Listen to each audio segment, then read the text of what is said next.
किसी भी चीज को सफल बनाने के लिए उस चीज के प्रति सकारात्मक सोच की जरूरत होती है। इस संसार में सफलता का प्रतिशत असफलता से कहीं ज्यादा है, लेकिन कई बार हम अपनी असफल नजरियों के कारण इस ग्राफ को समझ नहीं पाते। दो मित्र थे जो किसी जूते बनाने की कंपनी में नौकरी करते थे। कंपनी में जूते बनते थे और उन दोनों का काम था बाजार में जूते बेचना। एक बार कंपनी के मालिक ने उनको किसी ऐसे गांव में जूते बेचने के लिए भेजा गया जहां सभी लोग नंगे पैर रहते थे। कोई चप्पल या जूता नहीं पहनता था। पहला लड़का गांव में जाता है और वहां के लोगों को देखकर परेशान हो जाता है कि यहाँ तो कोई जूता ही नहीं पहनता, यहाँ मैं अपने जूते कैसे बेचूंगा। यह सोचकर वह वापस आ जाता है। फिर दूसरा मित्र गांव में जाता है और यह देखकर काफी खुश होता है कि यहाँ तो कोई जूता ही नहीं पहनता, अब तो मैं अपने सारे जूते यहाँ बेच सकता हूँ। यहाँ तो मेरे बहुत सारे ग्राहक हैं। बस यही फर्क होता है सकारात्मक और नकारात्मक सोच में।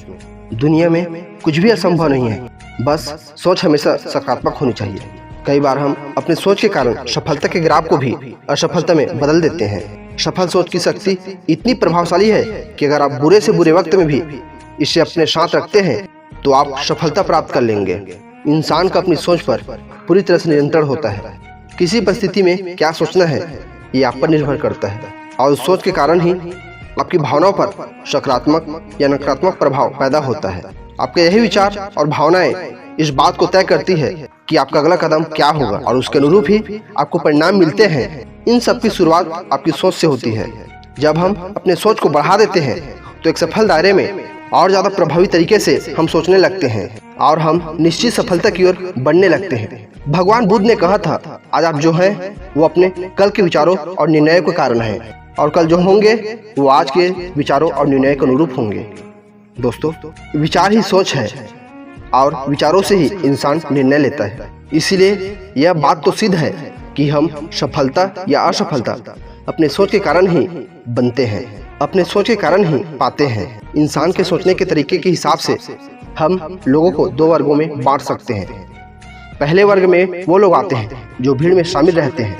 ज्यादातर वक्त वो शिकायतें करते हैं, सफलता से ज्यादा असफलता के बारे में सोचते हैं। उन्हें कुछ भी नया काम करने से डर लगता है। ऐसे लोग रास्ते में आने वाली मुश्किलों के बारे में ही सोचते हैं और घबरा जाते हैं। कोई बड़ा सपना नहीं देखते, न कोई बड़ा काम शुरू करते हैं। वे लोग जैसे हैं वैसे ही चलने देते हैं। परिवर्तन या सुधार का प्रयास नहीं करते, बस अपनी योजना जहां तक नुकसान न हो वही तक बनाते हैं। दूसरे वर्ग में वे लोग आते हैं जो हर काम के बारे में रचनात्मक तरीके से सोचते हैं, बड़े सपने रखते हैं और खुद पर विश्वास रखते हैं।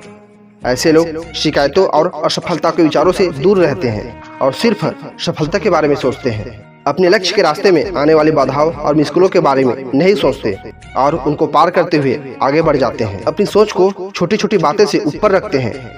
ऐसे लोगों की सोच सफल होती है। अगर आप पहले वाले वर्ग में हैं तो बहुत हद तक आप अपनी जिंदगी को बदलना चाहते होंगे।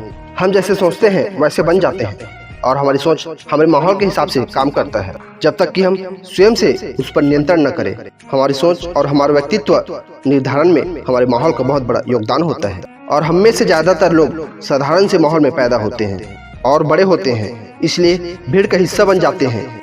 इंसान होने का हमें सबसे बड़ा फायदा यह है कि हमारी सोच को हम कभी भी अपने हिसाब से बदल सकते हैं। अगर आप भीड़ से निकलकर सफलता को पाना चाहते हैं, एक खुशहाल जीवन चाहते हैं, तो सफल सोच का स्वामी बन जाइए। इस संसार का यह निश्चित सत्य है कि यहाँ हम जो भी सोचते हैं या करते हैं हमें उसी का स्वरूप प्राप्त होता है और इसीलिए हम यहाँ केवल सकारात्मक सोच रखकर ही सफलता को हासिल कर सकते हैं।